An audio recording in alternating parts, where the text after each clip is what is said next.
ರಾಷ್ಟ್ರ ರಾಜಧಾನಿಯಲ್ಲಿ ಎಎಪಿ ಗುಡಿಸಿ ಹಾಕಿದ ಕಮಲ. ಆಮ್ ಆದ್ಮಿ ವರಿಷ್ಠರಿಗೆ ಭಾರೀ ಮುಖಭಂಗ.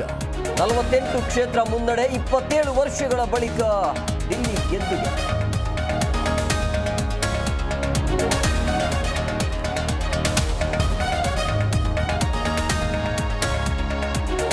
ದೆಹಲಿ ಮಾಜಿ ಸಿಎಂ ಕೇಜ್ರಿವಾಲ್ ಕ್ರಾಂತಿ ಅಂತ್ಯ. ಮನೀಶ್ ಸಿಸೋಡಿಯಾಗೂ ಕೈಕೊಟ್ಟ ಡೆಲ್ಲಿ ಜನತೆ. ಮತ್ತೆ ಶೂನ್ಯಕ್ಕೆ ಜಾರಿದ ಕಾಂಗ್ರೆಸ್ ಪಡೆ.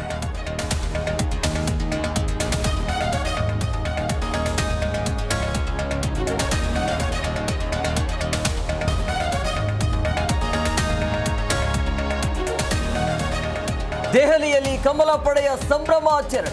ಸಿಹಿ ತಿನಿಸಿ ಪಟಾಕಿ ಹೊಡೆದು ಕಾರ್ಯಕರ್ತರ ಸಡಗರ. ಮಂಡ್ಯ, ಮೈಸೂರು, ಹುಬ್ಬಳ್ಳಿ, ಬೆಳಗಾವಿಯಲ್ಲೂ ಸಂಭ್ರಮ.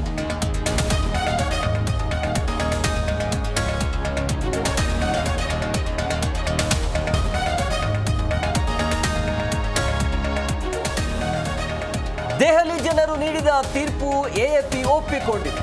ಬಿಜೆಪಿ ಜಯಕ್ಕೆ ಅಭಿನಂದನೆ ಎಂದ ಕೇಜ್ರಿವಾಲ್. ಇದು ಅಭಿವೃದ್ಧಿಯ ಗೆಲುವು ಎಂದು ಪ್ರಧಾನಿ ಮೋದಿ ಟ್ವೀಟ್.